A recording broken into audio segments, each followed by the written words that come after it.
Igreja Cristo é Vida, a sua cidade refúgio.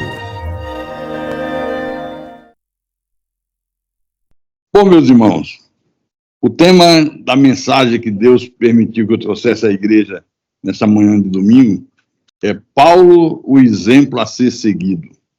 Paulo, o exemplo a ser seguido. O texto que dá sustentação a esse tema está em 1 Coríntios, capítulo 11, versículo 11. 1 Coríntios, capítulo 11, versículo 11. Todos amados encontraram?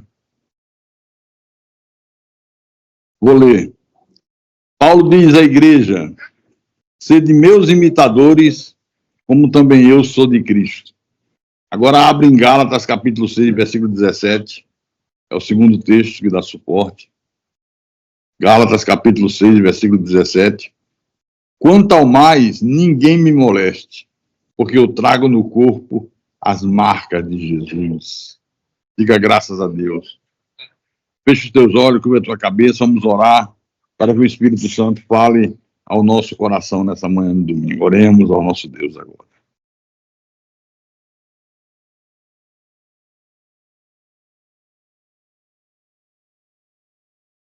Senhor, nosso Deus e nosso Pai, nós graças te damos pelo privilégio de estarmos aqui. É um privilégio que poucos compreendem. Privilégio de ter acesso direto a Deus. De louvarmos o nome daquele que reina pelos séculos dos séculos. De adorarmos aquele que criou todas as coisas.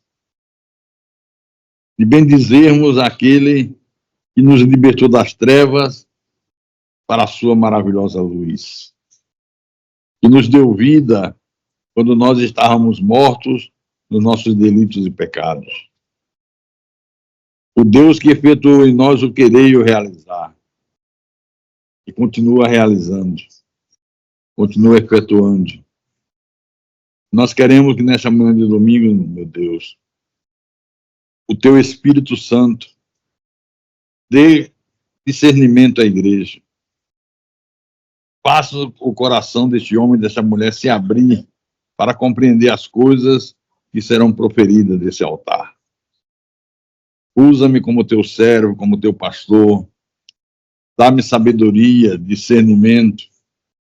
Não leve em consideração as minhas falhas, os meus pecados, mas leve em consideração o quanto eu te amo, o quanto eu sou temente a ti, o quanto eu amo a tua obra, a tua casa.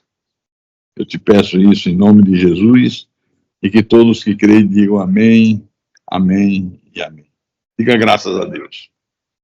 Meus irmãos amados, minhas irmãs em Cristo, no judaísmo, o que eles consideravam como sinal de conversão, de ser um servo de Deus, uma autoridade espiritual, era a circuncisão. Circuncisão é como se fosse hoje uma cirurgia de fimose. Era algo parecido assim. Então eles só consideravam de Deus, só consideravam a autoridade espiritual quem tinha a circuncisão. E por causa disso eles começam a contestar o apóstolo Paulo. Paulo encerra a sua carta aos Gálatas, dizendo para aqueles judeus que não era bem assim. Paulo enfatiza que as cicatrizes que ele carregava no corpo, os sofrimentos, as perseguições terríveis que ele sofreu por causa de Cristo, era a sua credencial de autoridade, não aquela exigida pelos falsos mestres. Então, tudo isso aconteceu por quê? Porque os judeus contestavam a autoridade de Paulo. Eles diziam: Paulo não é apóstolo, Paulo não prega circuncisão, Paulo é falso profeta, é um herege. Paulo, então, põe fim àquela discussão, dizendo: quanto ao mais, ninguém me moleste, porque eu trago no corpo as marcas de Jesus. Quanto ao mais, ninguém me moleste, porque eu trago no corpo as marcas de Jesus. Agora eu pergunto, por que nós devemos imitar Paulo? Qual é a explicação para isso? Nós devemos imitar Paulo, como ele imitava Jesus, porque esse homem aqui passou por situações extremamente difíceis, enfrentou lutas, E em todos os momentos difíceis da vida dele, não foram poucos, foram muitos, ele usou a fé no poder de Deus e na palavra de Deus, em todos os momentos da vida. Então, Paulo é um modelo de cristão, ele é um modelo de líder espiritual, de homem com uma fé sem fingimento. Só que ele surge no cenário bíblico como Saulo de Tarso, que foi quem consentiu com a morte de Estevão. Estevão foi o primeiro mártir da igreja cristã. Morreu apedrejado e Paulo consentiu. Paulo estava presente, era autoridade. Perguntaram a ele, e aí, podemos matá-lo? Ele fez assim, pode. E apedrejaram Estevão até a morte. Então, esse homem foi um dos mais ferrenhos perseguidores da igreja. Eu digo um dos mais cruéis perseguidores da igreja de Jesus Cristo. Uma coisa impressionante. Mas ele era um escolhido de Deus. Ele era um eleito, ele era um predestinado. Ele era um homem escolhido por Deus para proclamar o evangelho da graça de Deus, que é o único para a igreja e que foi revelado a ele. Então tem que entender isso aqui. Ele fazia todas as crueldades que fez porque ele estava morto em delitos e pecado. Mas, na verdade, ele era um eleito. Ele estava morto, mas depois recebeu vida outra vez. Vamos conferir se as coisas são assim como o pastor está falando. Marque aí na tua Bíblia, Atos dos Apóstolos, capítulo 9, versículo 1. Atos dos Apóstolos, capítulo 9, versículo 1. Preste bem atenção ao que se fala desse homem. Respirando ainda ameaças e morte contra os discípulos do Senhor, dirigiu-se ao sumo sacerdote e lhe pediu cartas para a sinagoga de Damasco, a fim de que, caso achasse alguns que eram do caminho, alguns seguidores de Jesus, assim homens como mulheres, os levasse presos para Jerusalém. O cara era perverso. Ele tinha prazer em perseguir o cristão, em arrebentar com todo mundo, botar na prisão, espancar, se possível até matar. Seguindo ele estrada fora, ia para Damasco, né? Ao aproximar-se de Damasco, subitamente uma luz do céu brilhou ao seu redor. Esse subitamente é muito bom. Tem sempre um subitamente de Deus. Sempre tem um subitamente. Subitamente Deus se manifesta, subitamente Deus cura, subitamente Deus liberta. Então, subitamente, uma luz do céu brilhou ao seu redor e, caindo por terra, ouviu uma voz que lhe dizia, Saulo, Saulo, por que me persegues? Ele perguntou, quem és tu, Senhor? E a resposta foi, eu sou Jesus a quem tu persegues, mas levanta-te e entra na cidade onde te dirão o que te convém fazer. Os seus companheiros de viagem pararam emudecidos, ouvindo a voz, mas não vendo contudo ninguém. Olha que coisa interessante isso aqui.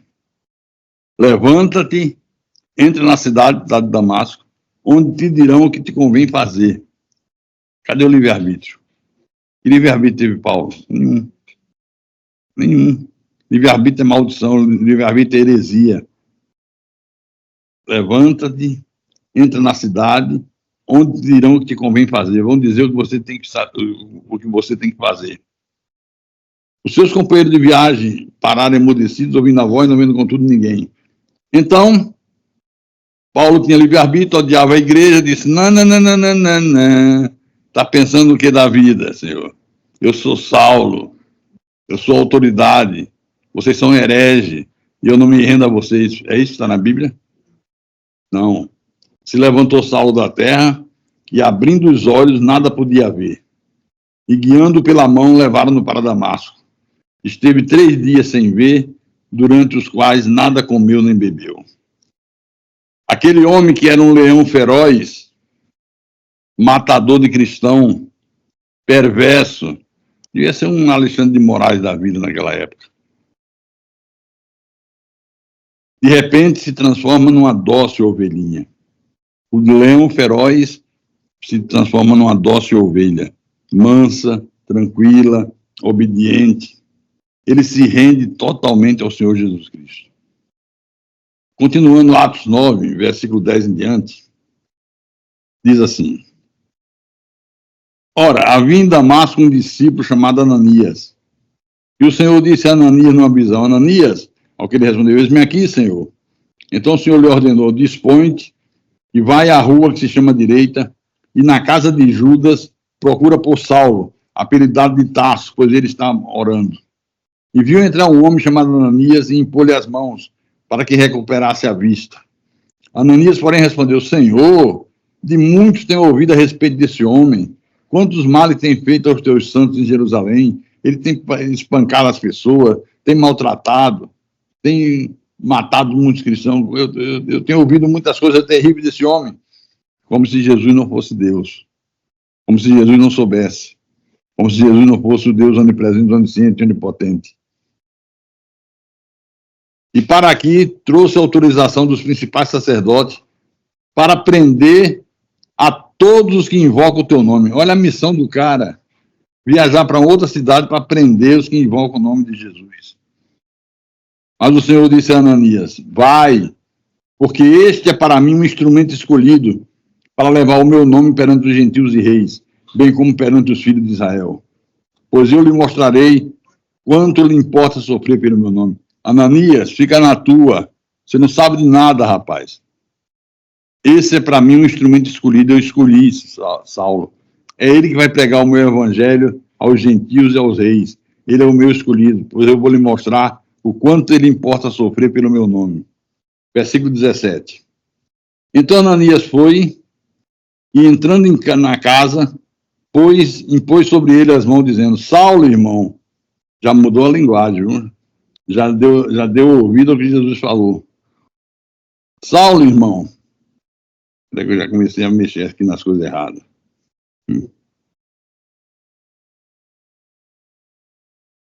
O Senhor me enviou a saber o próprio Jesus que te apareceu no caminho por onde vinhas, para que recuperes a vista e fiques cheio do Espírito Santo. Imediatamente lhe caiu dos olhos como que umas escamas e tornou a ver. A seguir, levantou-se e foi batizado.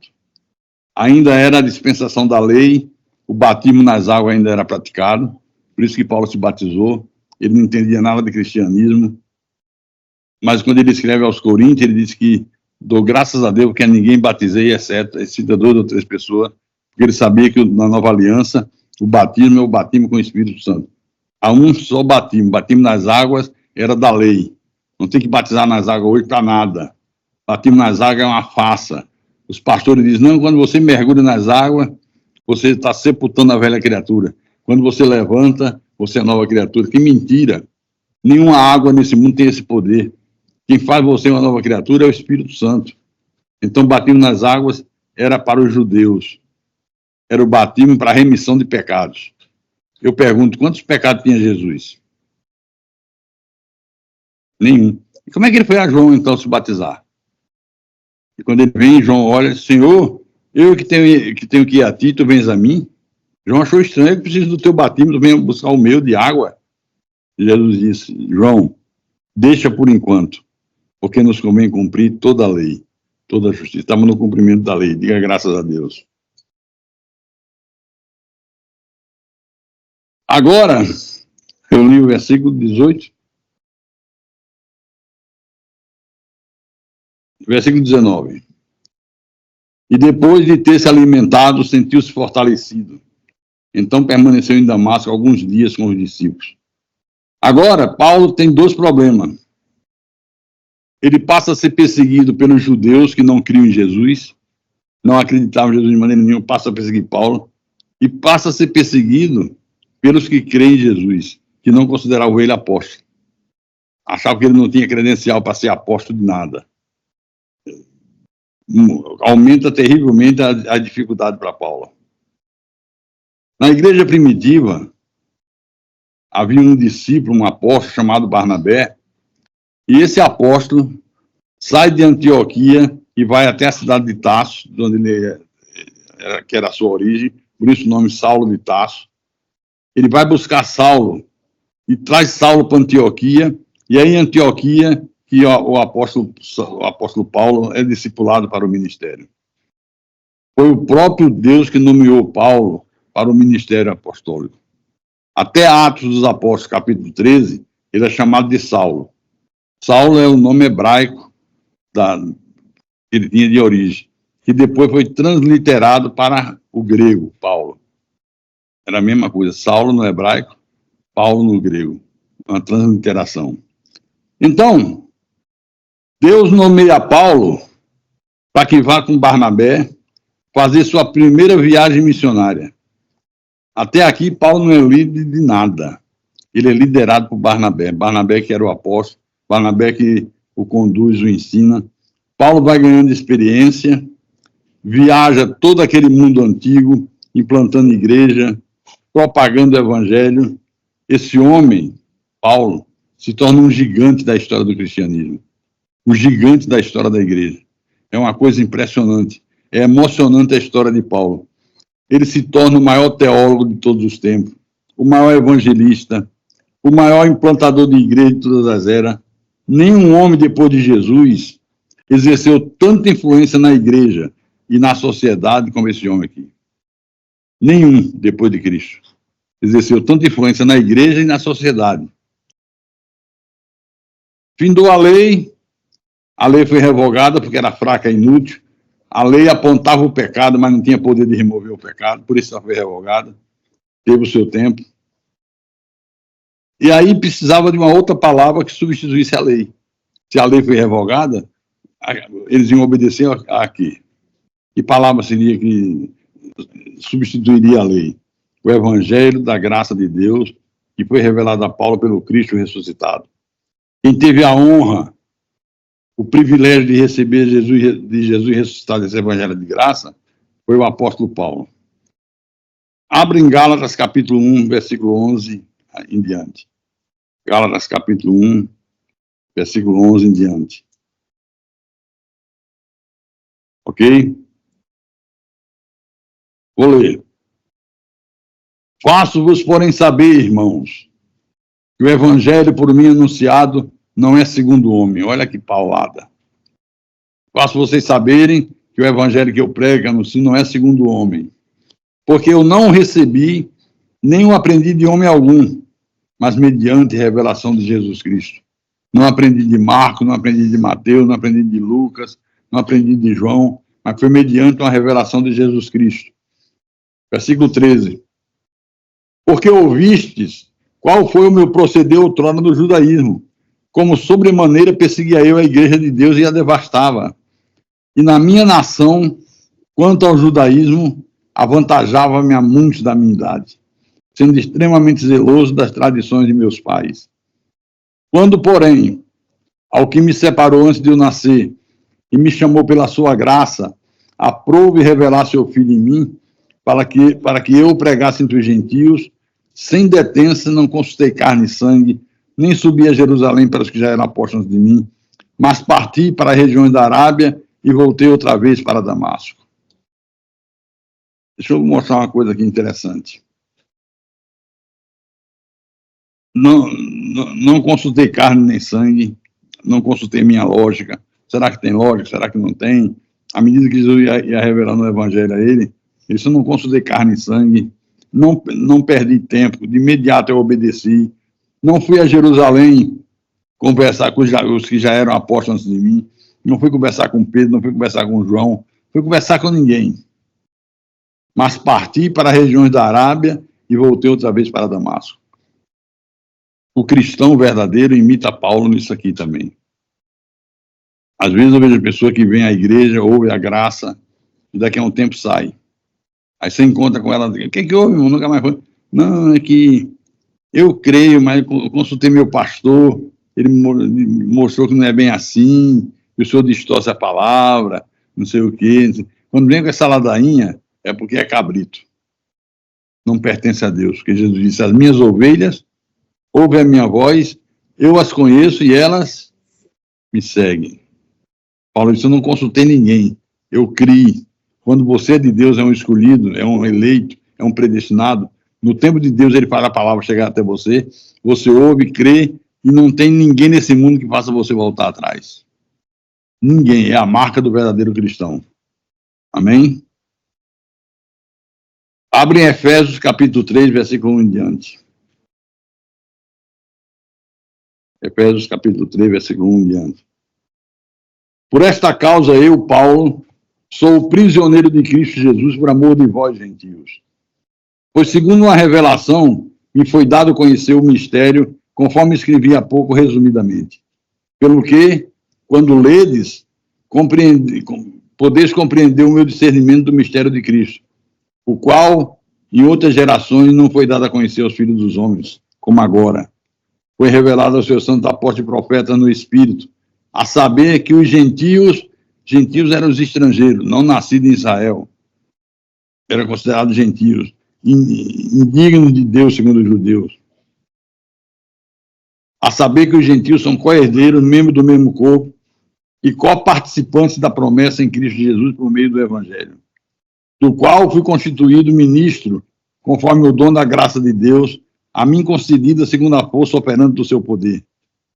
A mim, o menor de todos os santos, me foi dada esta graça de pregar aos gentios o Evangelho das insondáveis riquezas de Cristo, e manifestar qual seja a dispensação do mistério, desde os séculos oculto em Deus que criou todas as coisas, para que pela Igreja a multiforme sabedoria de Deus se torne conhecida agora dos principados e potestades nos lugares celestiais.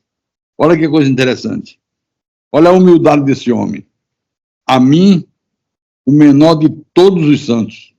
Ele podia ter dito, eu sou o maioral, eu sou o mais importante. Ninguém recebeu o Evangelho, eu recebi. Ninguém teve o privilégio de ouvir da boca do justo, do Cristo ressuscitado, o Evangelho para a igreja. Eu sou o tal. Ele diz, a mim, o menor de todos os santos. Foi dada esta graça. Foi uma coisa graciosa. É um privilégio pregar a graça. É um privilégio crer na graça. É um privilégio obedecer à graça. E a função da igreja? Para que pela igreja a multiforme sabedoria de Deus se torne conhecida agora dos principados e potestades nos lugares celestiais. A igreja tem que proclamar a multiforme sabedoria de Deus. Uma igreja que fala de demônio, diabo, trabalho de macumba, inveja, olho grande. Uma igreja que só fala das coisas do diabo, exalta o diabo. Parece que o diabo é que é Deus. Não está anunciando a multiforme sabedoria de Deus. Uma igreja que se limita a falar dos milagres que Jesus realizou. Você vai na quarta-feira, ouve o pastor pregar que Jesus curou o cego. Vai no domingo de manhã, a mulher endemoniada, o endemoniado gadareno. Vai domingo à noite, a mulher do fluxo de sangue. Vai na outra quarta, é o tanque de Beceba. Não sai disso. Tem hora que você não aguenta mais ouvir. Isso não é proclamar a multiforme sabedoria de Deus. A multiforme sabedoria de Deus é pregar a preexistência. Que nós já existimos com Deus antes da fundação do mundo. Que Ele nos criou a sua imagem e semelhança. A multiforme sabedoria de Deus é você saber que há nesse mundo ovelhas e cabritos, a descendência da serpente e a descendência de Deus. A multiforme sabedoria de Deus é você saber que há um povo que Ele predestinou para a salvação, do qual nós fazemos parte. Diga graças a Deus. Abra, por favor, Colossenses capítulo 3. Colossenses 3, versículo 5 em diante. Agora ele parte instruções de como deve ser o procedimento de uma pessoa que conhece a multiforme sabedoria de Deus, que foi alcançada pela graça de Deus. Ele diz, versículo 5, fazeis, pois, morrer a vossa natureza terrena. Ele vai dizer o que é a natureza terrena. Prostituição, impureza, paixão lasciva, desejo maligno e a avareza, que é a idolatria. Por estas coisas que vem a ira de Deus sobre os filhos da desobediência. Ora, nessas mesmas coisas andaste vós também outrora, no outro tempo, quando vivias nela. Agora, porém, olha o mandamento de Deus. Agora, porém, despojai-vos igualmente de tudo isto: ira, indignação, maldade, maledicência, linguagem obscena do vosso falar, não mintais uns aos outros, uma vez que vos despistes do velho homem com os seus feitos. Presta atenção nisso aqui. Ele diz, fazeis, pois, morrer a vossa natureza terrena. Ele não diz, peça a Deus para matar a tua natureza terrena. Ele mandou a gente fazer isso. Fazeis, pois, morrer a vossa natureza terrena. Despojar, o que é que se despojar? É você se ver livre, se despoje dessa roupa suja. Você trabalhou o dia todo, está com ela suja, fedendo, se despoje, tira e joga fora. Não presta. Então, às vezes, a pessoa diz assim, pastor, Eu ainda tenho na minha vida desejo de fazer fofoca. Crio que zumba onde eu vou. Eu estou orando tanto a Deus para tirar isso de mim. Vai morrer orando e não vai sair. Quem tem que tirar é você. Você que tem que ter consciência de que isso não é de Deus, eu não vou mais praticar. Eu já falei aqui em outra oportunidade que eu era terrível. Eu era violento. Eu, estando no meu direito, não queria saber, não tinha, meu pé me dói. Quando veio a revelação da graça, que eu entendi isso aqui, eu digo, eu não posso ser assim. Eu sou um cristão, eu sou de Deus. E quem é de Deus não pode ter esses sentimentos assim, essas atitudes erradas. E mudei completamente. E em tantas outras coisas. É você que tem que mudar. Você não é doido, você não é débil mental, não é maluco. Você sabe exatamente o que é que significa prostituição, o que é que significa avareza, o que é que significa idolatria, o que é que significa maldade, maledicência. Então ele está dizendo, se livrem dessas coisas. Tira isso da tua vida. Você era arrogante, não vou ser mais arrogante, você é uma pessoa humilde.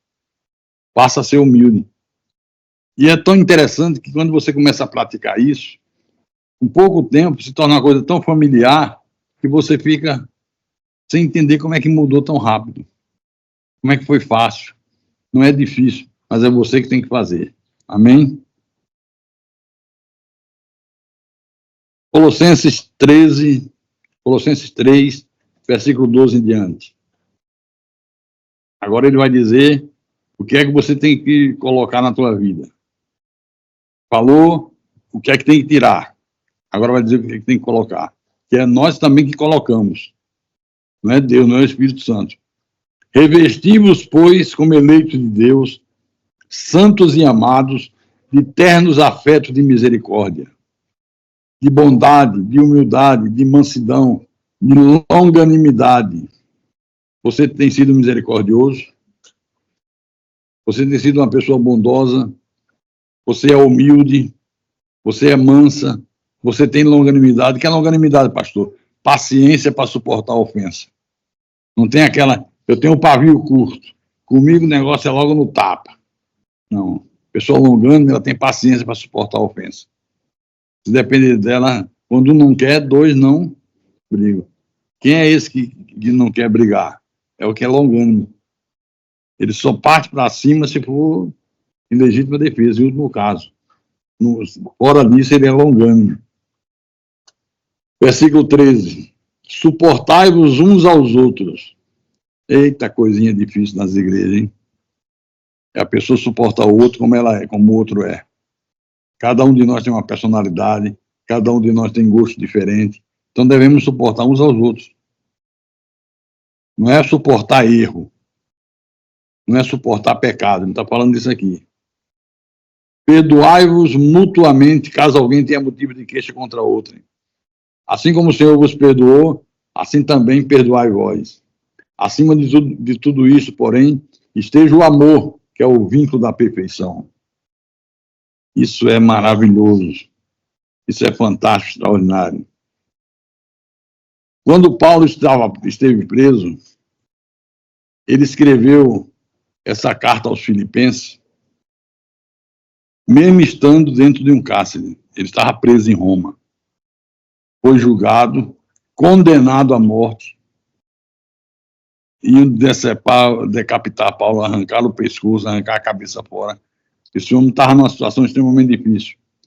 Ele escreve a epístola aos Filipenses e, pasmem os senhores, essa epístola passou a ser conhecida e continua sendo conhecida hoje como a Carta da Alegria, a Epístola da Alegria. Agora eu pergunto, como é possível uma pessoa que está presa, prestes a morrer, ele condenava o sujeito, mas não dizia o dia da execução.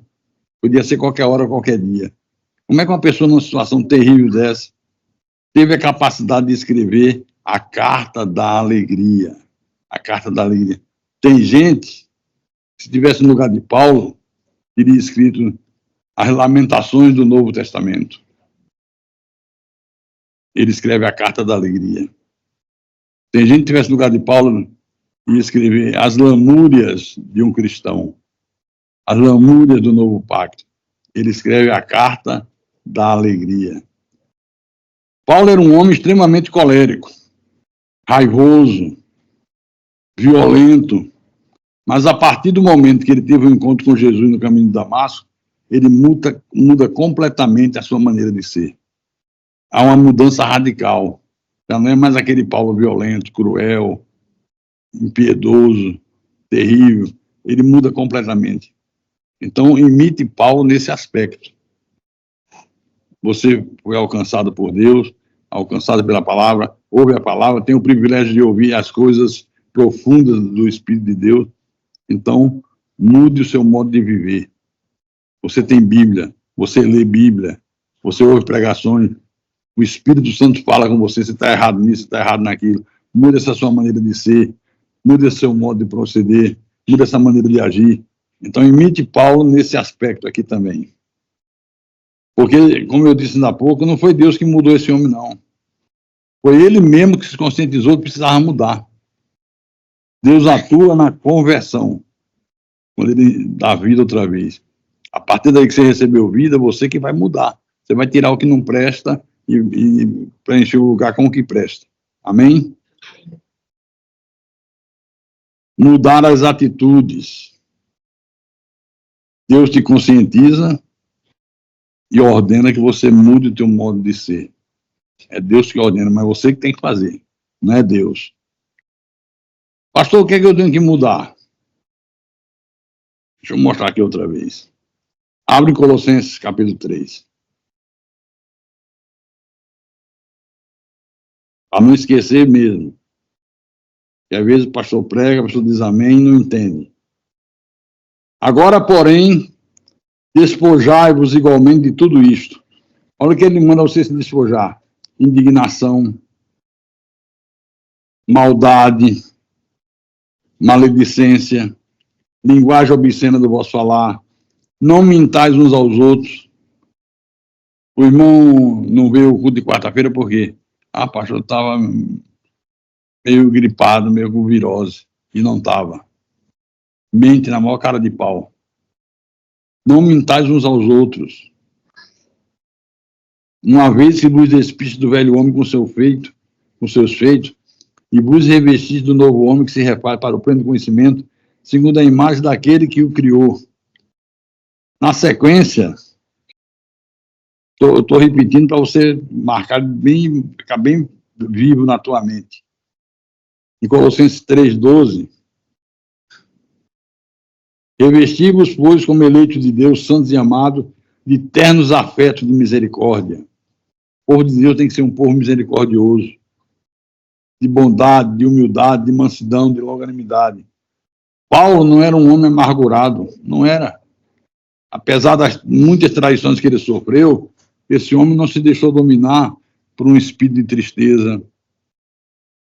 Ele foi traído várias vezes.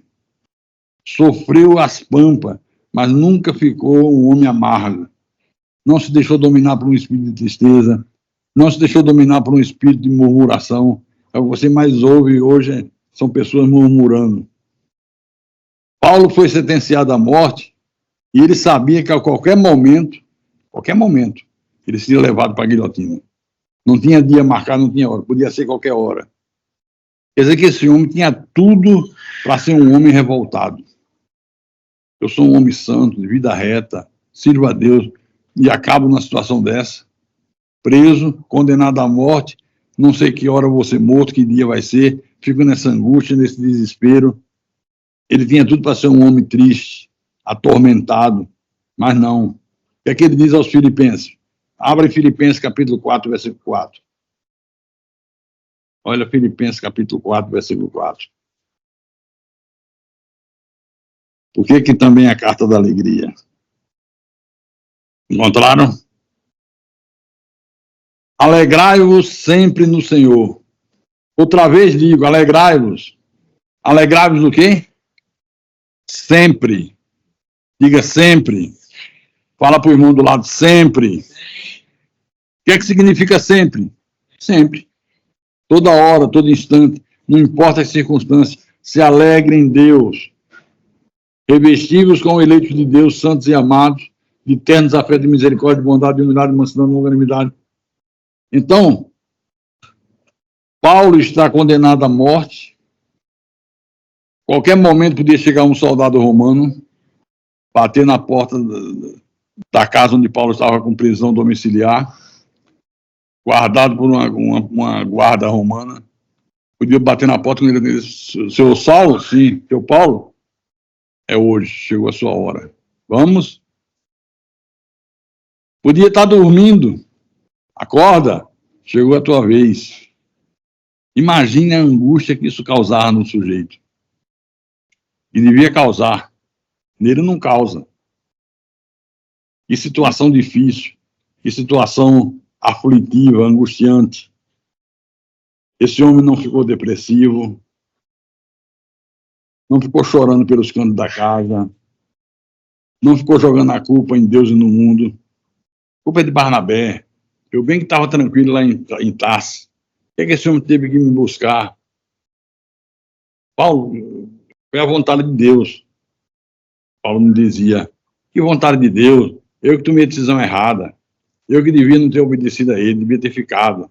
Não vejo gente que fala assim. Diz que crê na soberania de Deus, que Deus está no controle de todas as coisas.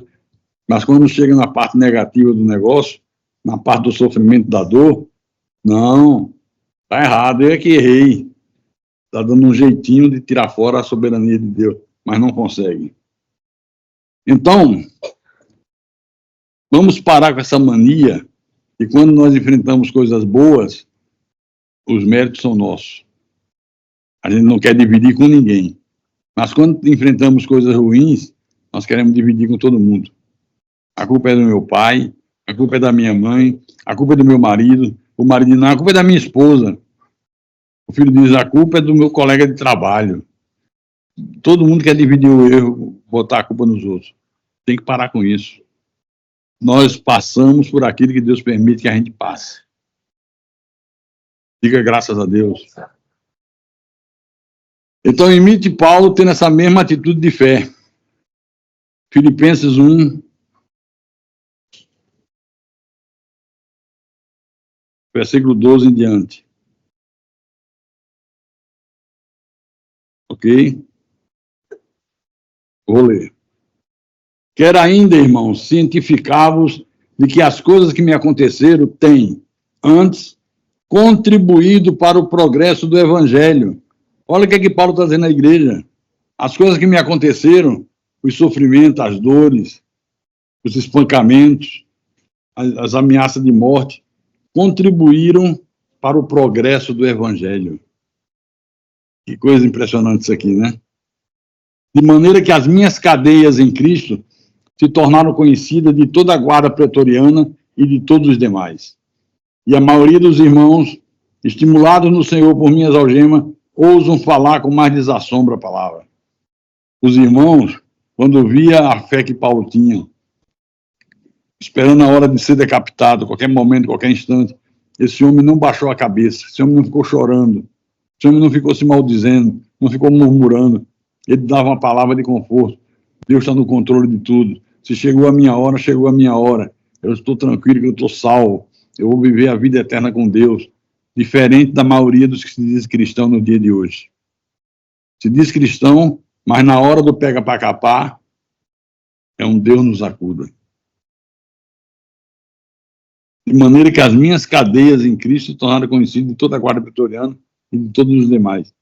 E a maioria dos irmãos, estimulados no Senhor por minhas algemas, pelo meu exemplo, vê como o exemplo é bom, e principalmente quando o exemplo é de fé.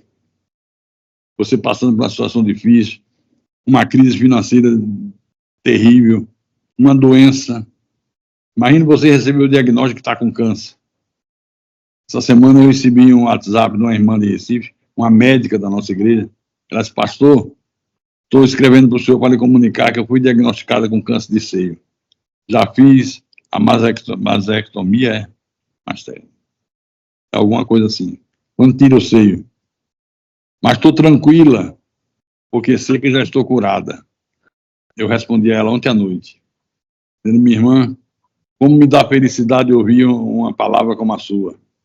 no meio de uma situação tão difícil como essa, só vai dizer: já estou curada, estou tranquila, não fiquei triste, não fiquei apavorada, não estou reclamando da vida. Deus tem sido misericordioso comigo. Isso é fé. Isso é uma fé sem fingimento. Diga graças a Deus. Então, os irmãos, vendo o exemplo de Paulo, tinham uma ousadia de falar de Jesus com mais desassombro, proclamar a palavra. Segundo aos Coríntios, capítulo 12, versículo 1 em diante. O apóstolo São Paulo diz assim, segundo aos Coríntios, capítulo 12, versículo 1 em diante. Se é necessário que me glorie, ainda que não convém, passarei as visões e revelações do Senhor. Agora no versículo 2. Conheço um homem em Cristo que há 14 anos foi arrebatado até o terceiro céu. Se no corpo ou fora do corpo, não sei. Deus o sabe.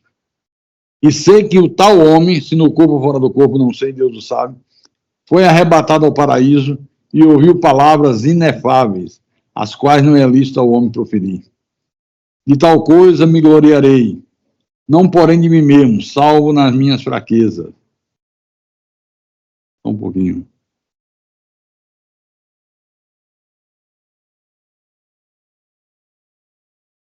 Salvo nas minhas fraquezas. Continuar. Versículo 6.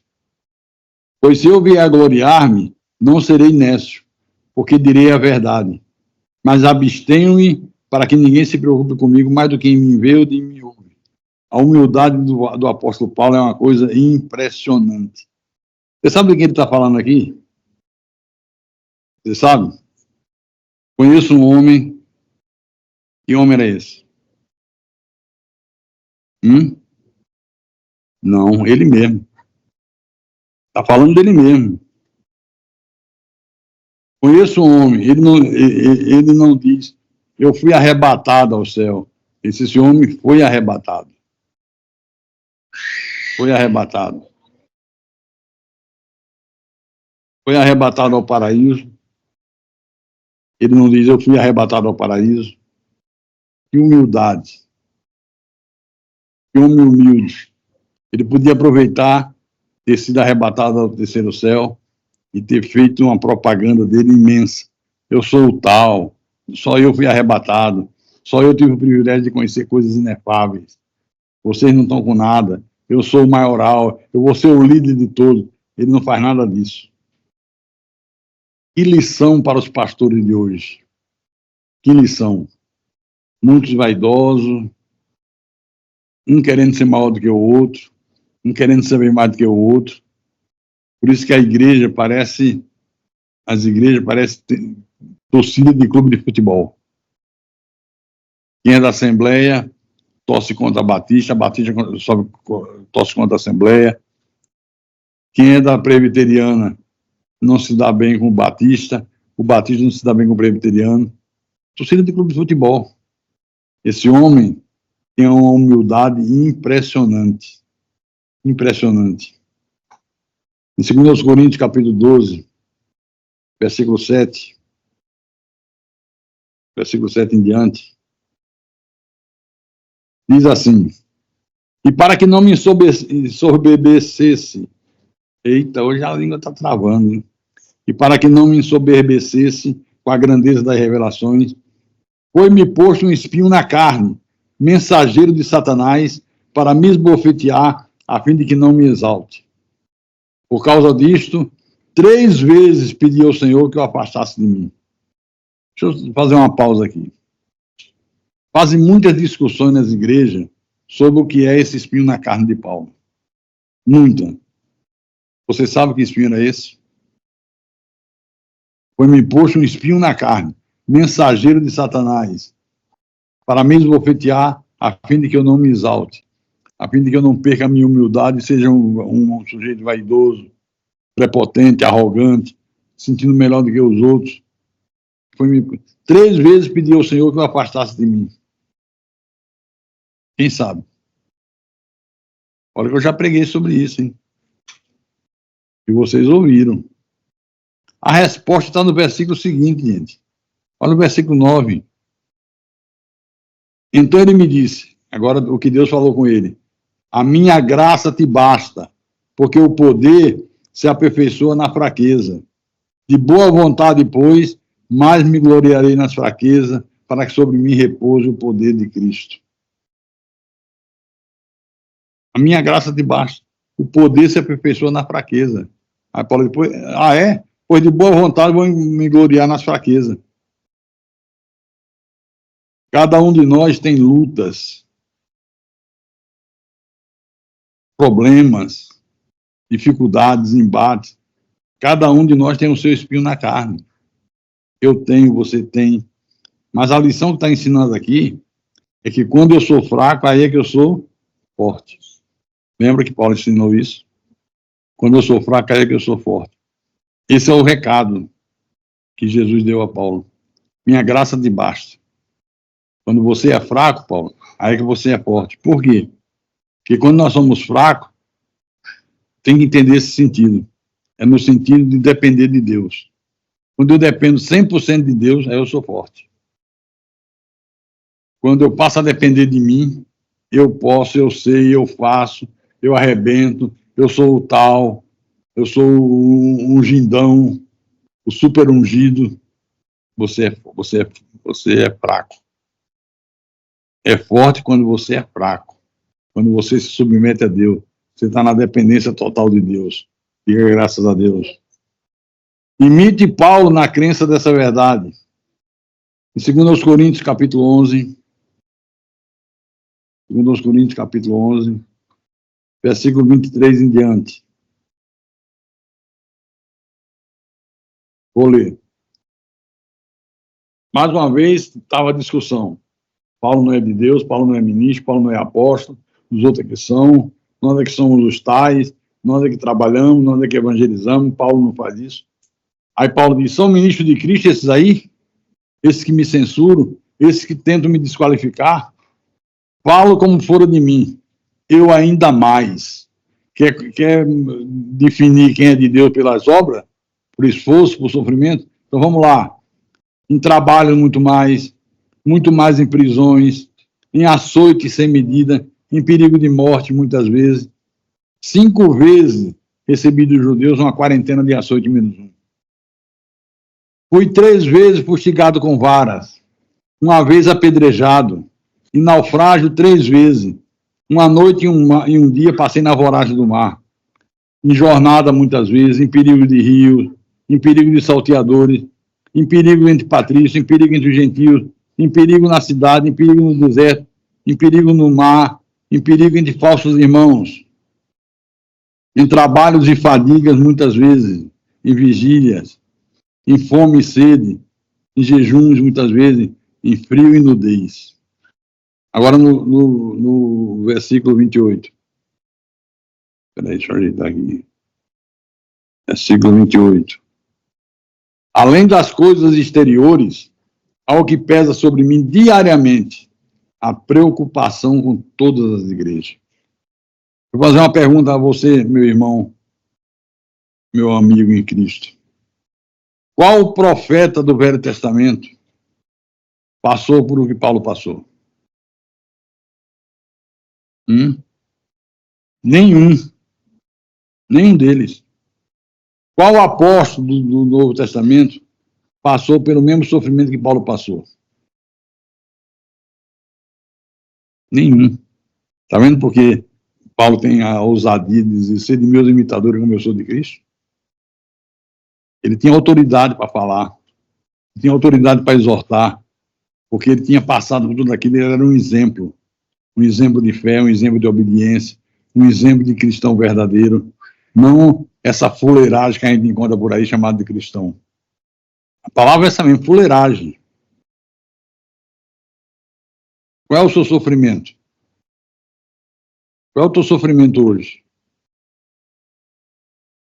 Que sofrimento você está passando hoje? Pastor, estou com a unha do meu dedão encravada. Toma vergonha, rapaz. Negócio de unha encravada.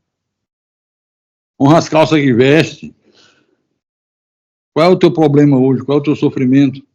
Pastor, meu sofrimento hoje é que Tinha um vestido tão bonito no shopping, eu queria comprar, mas o dinheiro não deu, pastor. Estou arrasada.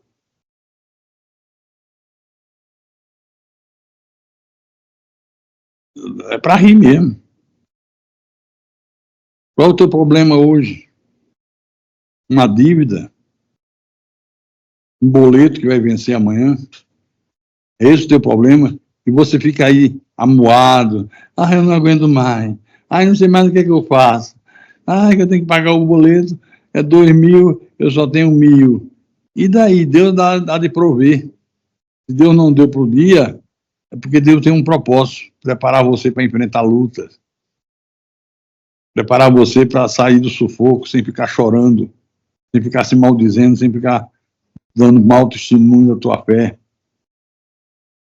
Então ele diz assim, além das coisas que afetam o meu corpo, o que afetava o corpo de Paulo? Fome, sede, chicotada, surra de varas, isso aí afetava o corpo dele.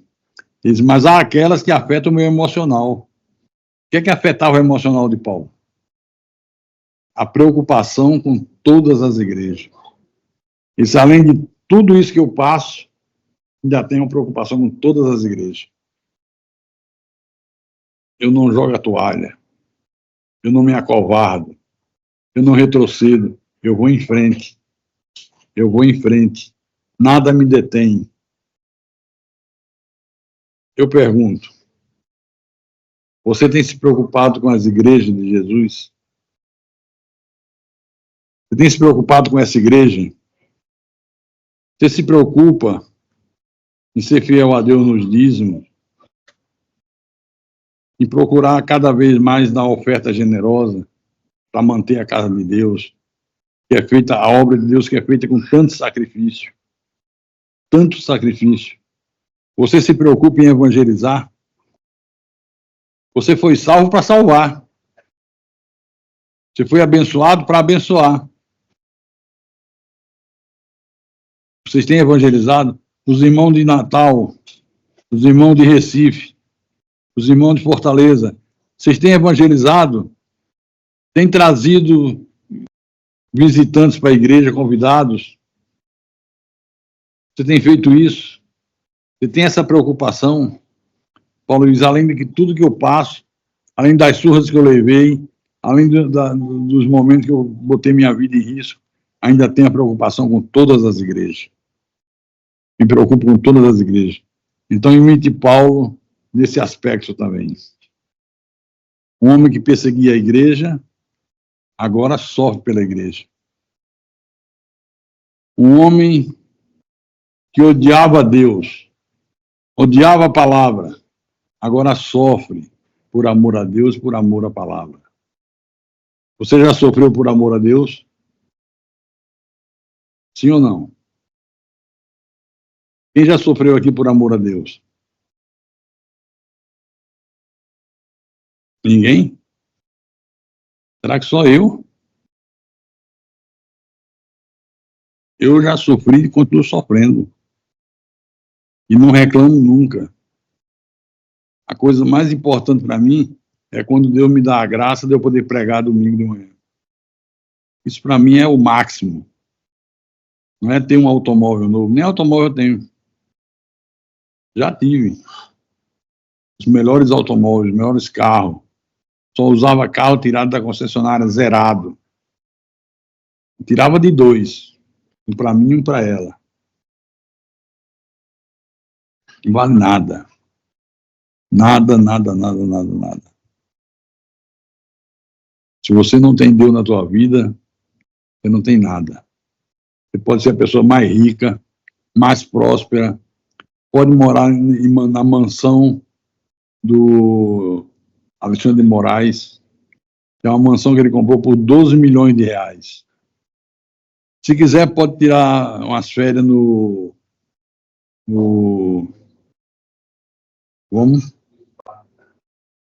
spa do Toffoli. Iaiá, Iaiá. É um nomezinho assim, Iaiá, Iaiá. Não tem Deus, vale nada. Nada, nada, nada, nada. Então, aquele Saulo colérico, violento, impiedoso, cruel, desde o dia que teve o encontro com Jesus no caminho de Damasco, ele decidiu imitar Jesus. Disse, eu vou imitar Cristo, vou imitar as atitudes, a maneira de falar, a maneira de evangelizar, eu vou imitar Jesus no sofrimento, como é que ele se sai do sofrimento. Ele não ficou satisfeito em ser apenas mais um religioso nesse mundo. Ele não quero ser apenas mais um religioso. Eu quero ser um imitador de Jesus. Padecer sem reclamar, apanhar sem reclamar, se preciso passar fome, se preciso passar sede, sem reclamar, sem murmurar, sem colocar Deus em dúvida.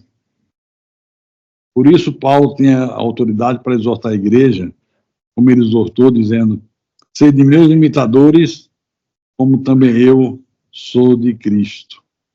Diga graças a Deus. Repita, sede meus imitadores, como eu sou de Cristo. Pastor, como é que eu aprendo a ser imitador? Eu vou dar um exemplo para você que vai clarear a sua mente. Eu sempre tive uma letra muito bonita. Hoje eu nem consigo escrever por causa do Parkinson. Consigo teclar no meu celular. Mas eu tinha uma letra linda. Só que, normalmente, mulher que tem letra bonita, mulher capricha na escrita. E eu fiquei com a letra bonita, mas nunca foi bonita. Era uma letra de garrancho. Aí um dia eu estudava aqui no Colégio Ambulatório São José, fica lá nas Rocas, Colégio das Freiras, ao lado onde era, não sei se ainda é, a antiga Peixada da Comadre. E um dia a professora chamou minha mãe e disse, olha, ele tem problema de caligrafia. Não entende o que ele escreve. A senhora faz o seguinte, a senhora compra caderno de caligrafia e todo dia à tarde, quando ele chegar do colégio, depois que ele almoçar, põe ele para fazer caligrafia. A minha mãe comprou um monte assim de caderno logo. Eu olhei e disse, eu chegava do colégio, almoçava, descansava meia hora, dizia, agora senta aqui, fazer caligrafia. E aquela comprou era aquelas grandes. Não sei para que esse exagero todo. Então, caderno de caligrafia, você tinha na primeira linha uma frase escrita, bem bonita. Aí mandava você escrever embaixo, imitando aquela letra. Tinha 20 espaços para você escrever, procurando imitar o melhor que você pudesse fazer. Depois virava o outro lado, tinha a mesma frase pontilhada, para você cobrir o pontilhado. E tanto fazer caligrafia, fiquei com uma letra maravilhosa.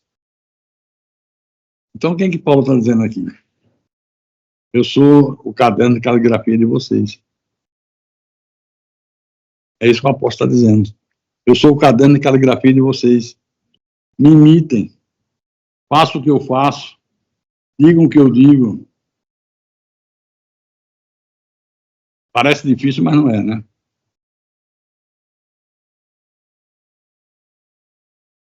Nossa, já preguei 1 hora. Meu Deus. Jesus disse, se alguém quer me seguir, tome a sua cruz. Diga-me. Você já tomou a sua cruz? Tomar a cruz é fazer tudo isso que Paulo fez. Uma vez que tomou a cruz, não tem volta. Você é cristão mesmo. Paulo diz, nós não somos os que retrocedem, mas dos que avançam. Nós vamos para cima. Vamos para cima. Nós vivemos num país onde, infelizmente, o espírito de derrota ainda está na vida de muita gente, muito brasileiro. Porque é inadmissível um país com 224 milhões de habitantes ser escravizado por 11 ministros do Supremo. 220 milhões de pessoas. Imagine se esse povo soubesse a força que tem. Você já foi num circo? Já viu o elefante de perto? Não tinha elefante, não? No meu tempo tinha. Eu fui uma vez num circo em Fortaleza e tinha animais. Aí, quando chegou na hora de apresentar os elefantes, o elefante se invocou com alguma coisa, não sabe o que, e saiu andando bem rápido para cima da arquibancada, das cadeiras. Ele pisava na cadeira de ferro, parecia uma tampinha de garrafa. Eu estava com o Rodrigo e Rafael. Eu disse, eita, lá vem o elefante, e agora? O povo gritando, o circo estava lotado. Com a debandada, sei que na hora que eu procurei, não vi mais Rafael. Só estava o Rodrigo. E eu olhei, digo, meu Deus, cadê o menino? Aí sentei com o Rodrigo fica calmo aí, vamos deixar acalmar. Depois o cara do apresentador do circo pegou logo o microfone, vamos continuar o espetáculo para jogar passapano na cabeça, né? Aí eu digo, não, mas não vai mesmo. Pulei o gradinho, fui lá, não vai começar espetáculo nenhum aqui não, meu cara. A gente sai no pau aqui agora, mas não vai começar, não vai não. Tá pensando o quê? Tem gente machucada, meu filho está desaparecido. O cara ficou branco. Como falta gente com atitude. Ele disse, não, senhor, fique calmo que eu não vou começar, não. Aí eu fui outra vez lá fora. Quando eu olhei para a esquina, uma distância assim, como se fosse daqui para aquela esquina, da Ayrton Senna.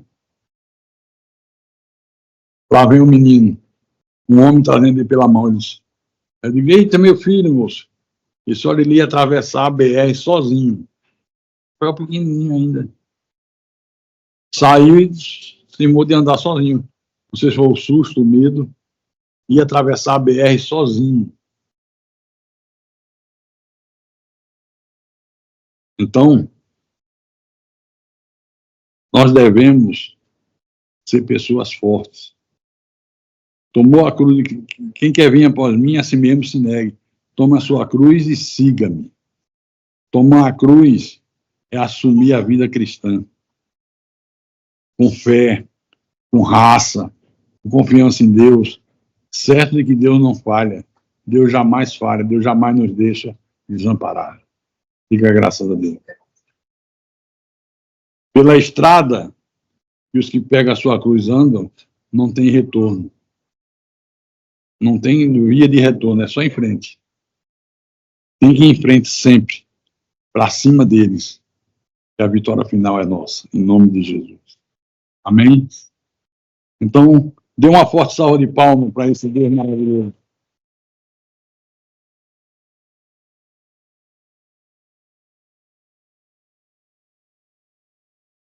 Vamos ficar de pé, fique de pé, feche os teus olhos, curva a tua cabeça.